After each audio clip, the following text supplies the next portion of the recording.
Hello, I'm Andrew Wootton, and this is my talk for the 4th International Beehive Monitoring Conference. I'm delighted to be presenting, and I apologise for my lockdown hairstyle. The objective of this project was to monitor beehive boxes that are set up as surveillance boxes around the Port of Melbourne. Australia has no varroa mite, and so we have these catch boxes set up in order to trap swarms that might come in off shipping. At present, we're relying on dock workers or possibly biosecurity inspectors going around and seeing that bees have moved into these hives. And it seemed to me that it would be possible to set up an automated monitoring system for this, and that would be very advantageous. As a background to this, I've had success with Hive scales using Arduino microprocessors connected to the internet with through the cellular phone network and using solar power to make them run almost indefinitely. And the ones I've used have been from the Soto company in the Netherlands, which were primarily designed for weather stations and so forth. But this time, I thought I would try and use the LoRaWAN setup, which is a low-cost, long-range radio system.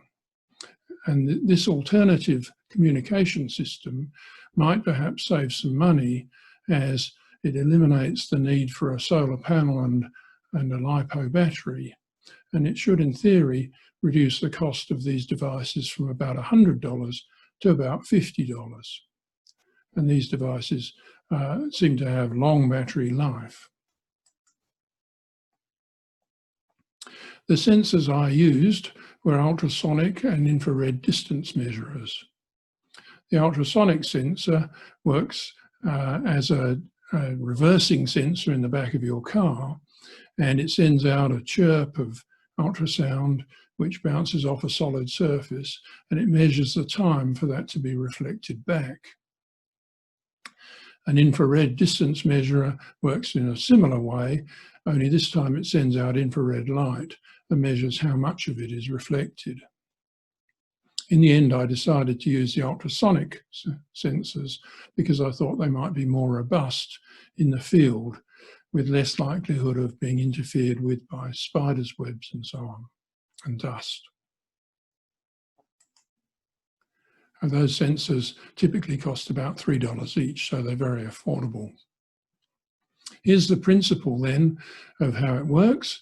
In an empty beehive, the distance measured will be across to the far wall of the hive, and that typically would be about 40 centimetres. If a swarm moves in and clusters under the roof, that distance is going to be reduced to about half, about 20 centimetres. And this will be picked up by the sensor. So why use LoRa? It's ideal for these sort of Internet of Things devices that are transmitting small amounts of data. LoRa is a long-range, low-bandwidth, low-power technology, whereas Wi-Fi and Bluetooth, although they have higher bandwidth, have much lower range and so would not be suitable.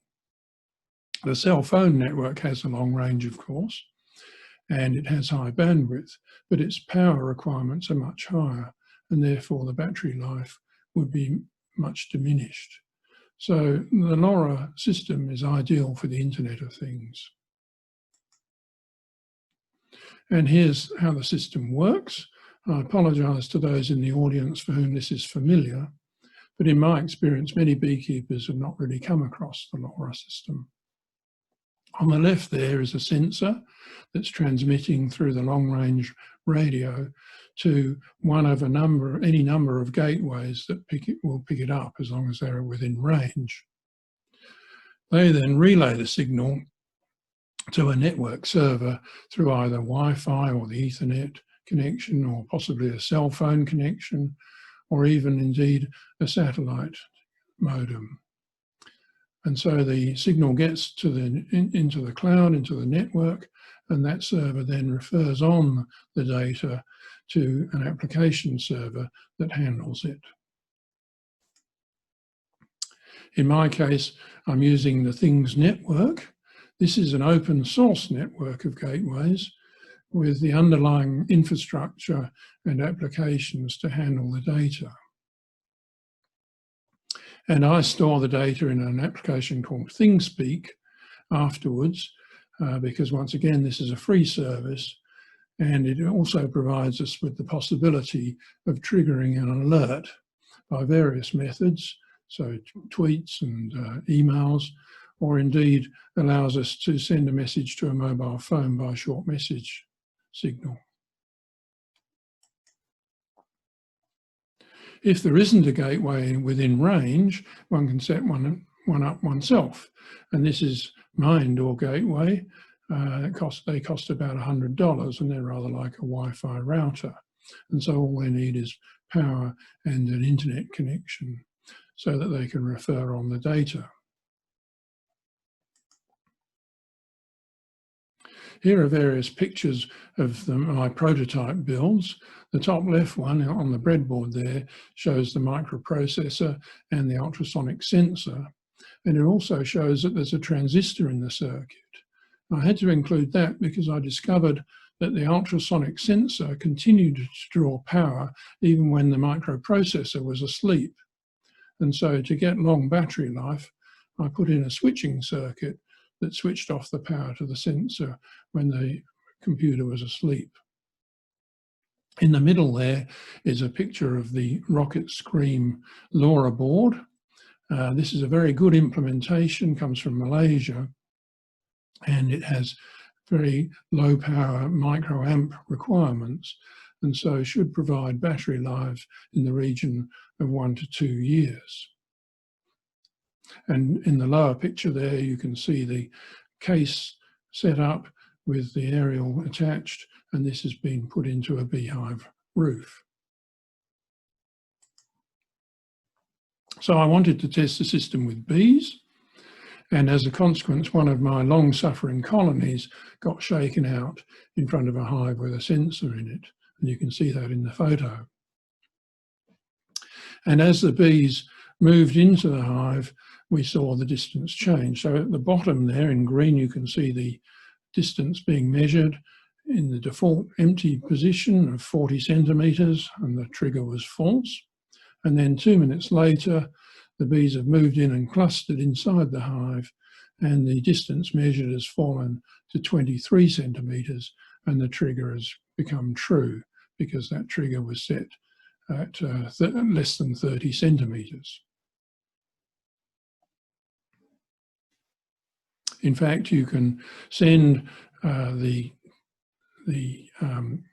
using an integration within the Things network, you can send a message straight from the Things network, or indeed the ThingSpeak application can also send the alert. So there are 2 ways to do this. LoRa signals typically can travel about 5 to 7 kilometres, 5 to 7 kilometres, depending on the interference from buildings and trees and so on. This map shows Melbourne with a public gateway from the Things network in the middle there, and this is on a tall building in the central business district. In the upper right, there are some more gateways that are in the University of Melbourne. In the lower left there, you can see the Port of Melbourne, and my hive is placed in a park adjoining the port, and you can see it's about 3.5 kilometres away from that public gateway in the CBD.